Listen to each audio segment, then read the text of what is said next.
winners of the ETPrime Women Leadership Awards. Now let's get their thoughts on the exciting search for the best of the best.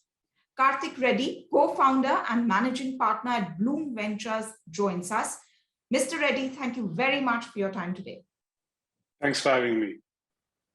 It's been an extraordinary, it's a time of extraordinary challenges, for companies, for leaders. What were your own individual parameters in evaluating candidates and choosing a winner? What we do at Blume is early stage entrepreneurship, right? And so there's been a little bit of, I would say, bias or favoritism in my head around, the underdog in the race, right? So a lot of these women have shown tremendous grit, doubly so in this kind of a year. And if a lot of them did not have a very strong foundation, this was a very telling year for them to be able to show how they can be resilient. And so I think resilience and grit were my kind of picks for the entrepreneurs that I was trying to find.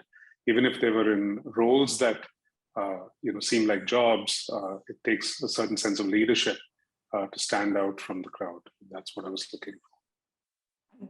Were these also the attributes perhaps that distinguish the winners? Yeah, I think so. I think we were split on a bunch of award categories.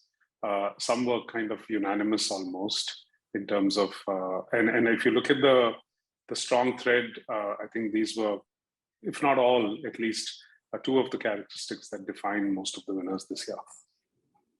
Right. See, all participants and the winners, they all have very compelling stories, very inspiring journeys. Was there any single one that captured you the most? I think there were two extremes that I would like to point out. One was, of course, Falguni's Nika story. And I think there was a category where we picked Lakimi Barua, who in the impact side, who built a very small bank savings bank for women in Assam. And these two reflect the possibilities of entrepreneurship and leadership amongst women in India, right? One is where, you think they're subdued and limited to a certain geography and constrained by those parameters, but actually willing to rise above that, start with a few thousands of rupees and build a bank that can, be built over 2 decades with very little capital from the outside. And that was the story of Lakimi Parua. Whereas the Falguni, coming into the high-powered, alpha male kind of charged world of startups and venture capitalists has shown that you don't need to be that. You can defy all the rule books laid out for high-speed venture-based entrepreneurship, build profitably, start at the age of 50, and yet overcome those challenges without too much venture capital for a very long time. Raised from the power of just families and investors who trusted her abilities, built over that first 25, 30 years of her career. So both phenomenal stories. I wouldn't want to take away from the other winners, but I think these two stood out. Mr. Reddy, ETPrime Women Leadership Awards celebrates and affirms leadership in women across India. As someone who has been part of this jury journey before, how do you see the scope and the scale of it expand or shift? Well, it's been my second time. It's a privilege to be on this jury with some really wonderful and powerful women achievers and leaders. Thoroughly enjoyed it. That one of these, the first of my assignments was before the pandemic and the second was just after. And the pandemic has once again shown how the woman is resilient, runs the household, still making her leadership position at the organizations that they work at count.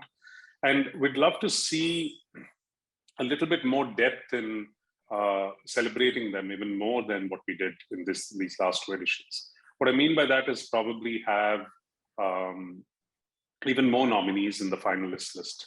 It felt like there were a lot of names people knew amongst the jury who didn't make it to the final 5, and they were being debated, and it just shows that there's a depth that is not yet being celebrated.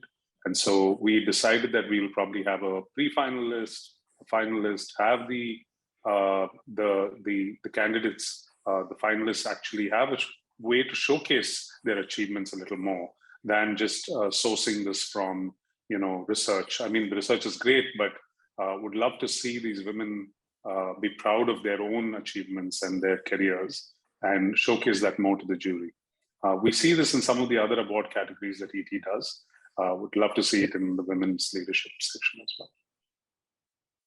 We'll take your thoughts on board, Mr. Reddy, and also those of the other jury members. Thank you very much for it. And today we thank you for your time and the larger commitment to the cause. Thank you very much, and we wish you all the best in that you do. It's been a pleasure. Thank you for having me.